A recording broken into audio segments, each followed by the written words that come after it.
processo de expansão da consciência, ele nunca retorna. Depois que você sabe do negócio, nunca mais se sabe.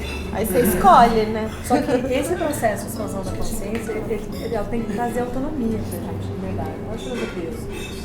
Não pode trazer peso. É muito engraçado. Toda vez que eu faço trabalho emocional, as pessoas me falam assim, ai Ana, muitas pessoas me falam isso ou coisas variáveis disso. Ai, não sei se eu quero. Não sei se eu quero ver o que eu tenho lá. Ai, não sei se eu quero mexer. Não vou mexer porque tá quieto. Porque ela tem uma ilusão de que aquilo não atua sobre ela. Porque ela não olha para aquilo, ela não sofre os efeitos daquilo. Daí eu falo assim, olha, você vai atravessar um jardim e tem um tigre no jardim. Você prefere saber que o tigre tá lá ou não? Ele vai estar lá de qualquer jeito. Ele tá lá, ponto. O tigre está no jardim. Você quer saber ou não? Eu quero saber. Se você souber, você pode criar estratégias de como é que você vai atravessar o jardim. Sempre prefiro saber. Lá. Agora, se você não tem nenhuma estratégia, você é vítima disso. Mas você se faz vítima disso. Não, e eu acho que prolonga mais. Essa conversa é uma conversa que me interessa muito, porque as pessoas têm essa ilusão também, de que ter mais consciência traz mais sofrimento em relação ao sentimento, sabe?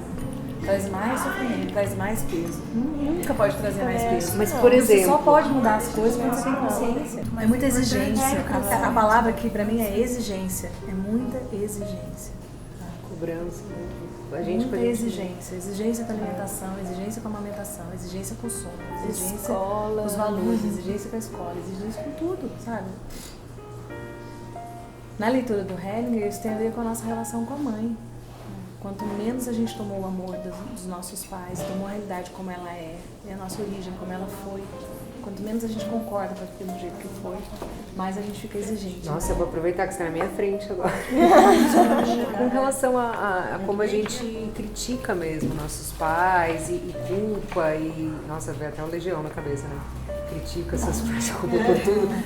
Mas o que a gente faz com isso, sabe? Porque quer queira ou não, muito do que eu faço e da maneira que eu reajo com as coisas, eu sei que está conectado a isso, sabe? Com certeza. Então é difícil tirar essa... Você sacou bem longe. Especialmente nesse momento que eu tô agora, eu tirar o ato de perdoar ela, eu tô trabalhando nele. Eu sei que uma hora, se Deus quiser, eu consigo chegar lá. Mas é complicado, viu? É difícil.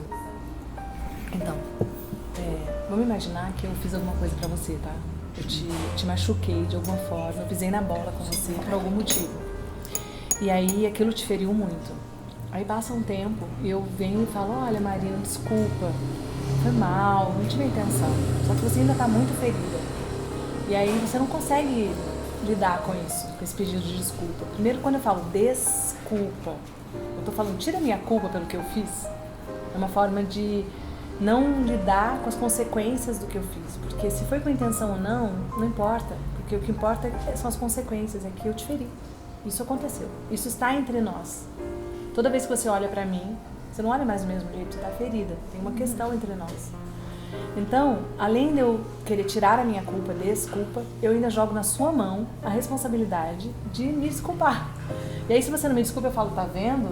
Nossa, lá, ela não quis me desculpar. Eu já fiz tudo que eu podia. É uma dupla exigência com você. Primeiro eu te firo e depois eu quero que você se livre disso sozinha, por nós duas.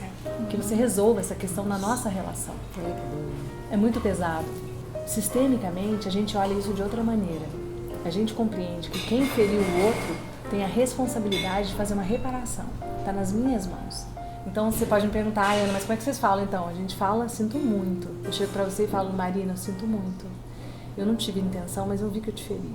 Eu vou me comprometer a fazer diferente, eu vou fazer tal coisa. Eu ofereço uma reparação. Isso entre os casais, principalmente, é muito importante. Tem uma frase que eu gosto muito também, que é assim, a gente é cheio dos nossos pais. A gente é cheio de tudo que eles nos deram e da falta. A gente é cheio da falta dos nossos pais, como os nossos filhos também. Eles vão ter que lidar com a falta que a gente ofereceu para eles. E é a partir daí que a gente cresce. Mas a gente cresce se a gente não fica nessa postura de juiz, de julgador, porque não é papel de filho ser juiz e condenar pai e mãe.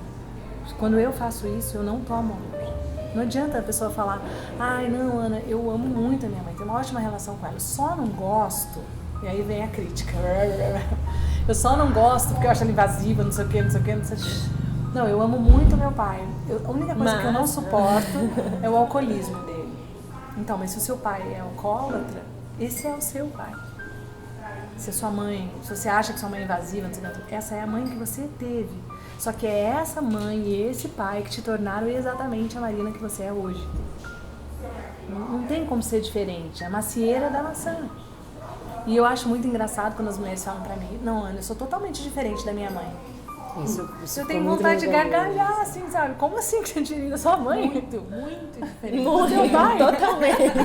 Você percebeu que eu falei? Olha, presta atenção que eu falei, né? No fundo, ela tá dizendo assim pra mim, Ana, eu não concordo com a minha mãe como ela é e eu gostaria de ser muito diferente dela. Só que aí tem um pulo do gato, assim, que é muito importante, que tem tudo a ver com essa pergunta que você fez. Que é assim, durante muitos anos, como psicoterapeuta, eu queria entender por que a pessoa enxerga determinadas coisas nos pais, e etc., e ela odeia e ela repete.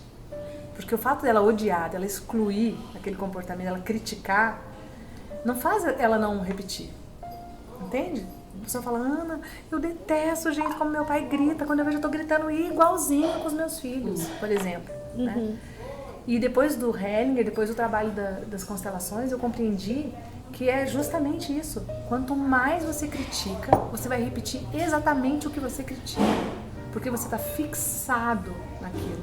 Então, o caminho de autonomia e de liberdade, da gente poder fazer um pouco diferente, com respeito, é justamente olhar para o que eu detesto no meu pai e na minha mãe, que eu critico, que eu julgo, e dizer, sim, minha mãe é assim, foi assim, é o que ela pode ser. E eu deixo com ela as consequências. Ela tinha problema com a mãe dela. Eu deixo com ela.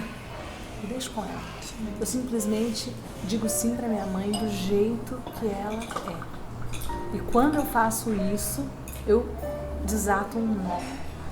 Isso é que é maravilhoso. Não é maravilhoso isso?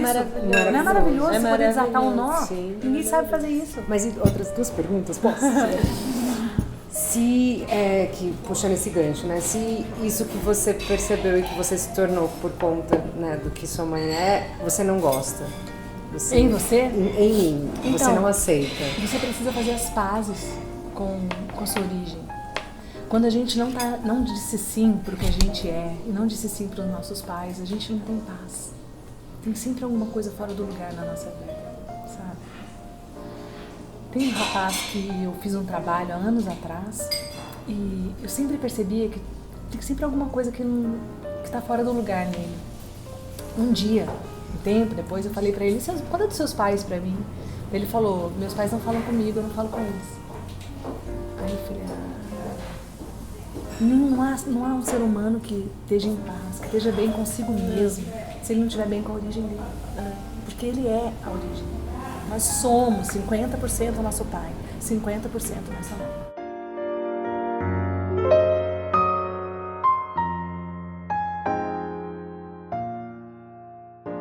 Eu queria falar sobre limite, queria falar sobre as nossas faltas e os excessos. E o limite, que é isso que você está falando, né? Tipo, eu sei o que é o ideal, eu olho tanto para o ideal, mas eu só consigo fazer assim, né? De um jeito, dentro das minhas possibilidades. O limite, ele potencializa a gente na vida. Imagina, Marina, se você fosse perfeita. Como seria infernal para os seus filhos. Eles não teriam espaço para crescer. Chato pra os filhos... Uma vida muito chata. Além disso, seria muito chato. Porque os nossos filhos e nós, né? Mas vamos falar dos filhos que a gente está falando. As pessoas só crescem nas faltas. Nos conflitos, né? Nos conflitos, nas lacunas. Nos espaços, nas dificuldades, nos limites. Então, toda vez que a gente olha para um filho e fala, eu tenho um filho adolescente já, né? 17 anos, cada etapa tem o seu desafio, né?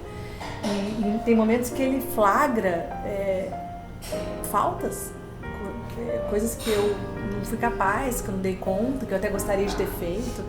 E daí ele me coloca questões muito fortes, assim. Daí eu falo, então, filho, é isso é o que eu dou conta. Eu não consigo fazer melhor do que isso nesse momento. É isso. E quando eu falo isso pra ele, eu acho que dentro dele faz um... Ele também pode errar. Ele também pode não dar conta, sabe? E a partir dali, ele sabe, bom, isso da minha mãe não vem mais do que isso. Minha mãe só é capaz de me dar isso, né? em todos os sentidos, financeiramente, emocionalmente, em todos os sentidos. E a partir daí ele vai em busca. Ele vai atrás, porque ele tem força para fazer isso. E tem elementos, né? Tem elementos. Porque se você tem não dá a tudo. possibilidade dele experimentar coisas diferentes, ele não vai ter elementos. Se for sempre de um jeito, rígido, alimentação, E a não vai busca da ter. perfeição cansa também. A busca da perfeição é a maior Você inimiga não do vai saber o feminino. que é certo, o que é errado, o que é ruim, o que é ruim, o que é bom. É a maior inimiga do princípio feminino profundo é a busca da perfeição. A maior inimiga. Porque o feminino profundo está conectado com a floresta, com a terra, com a tempestade, com a terra que suja, com o improviso, com o instinto, com o poder criativo. E a perfeição é tudo que isso não é. A perfeição é estéril, é linear, né? Ela não deixa espaço para o crescimento. O Bert Hellinger fala uma coisa que me toca profundamente. Ele fala assim, só o imperfeito é humano, só o imperfeito cresce e se desenvolve. O perfeito é acabado.